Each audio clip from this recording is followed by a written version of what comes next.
నోట్లు ఇచ్చి అప్పుడు పార్లమెంట్ అభ్యర్థిగా పోటీ చేస్తే గెలవలేకపోయారు. తర్వాత ఆయన పార్టీ పెట్టారు.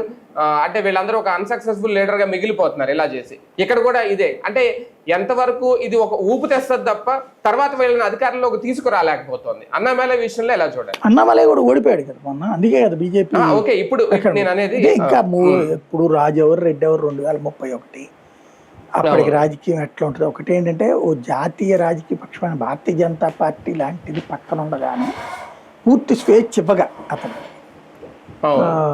సాధించలేకపోయాడు. మిగతాది సాధించాలి అని కోరుకున్నాం. అతను జాతక పరంగా అయితే ఏదో సాధిస్తాడన్నది ఉంది కాబట్టి కోరుకున్నాం.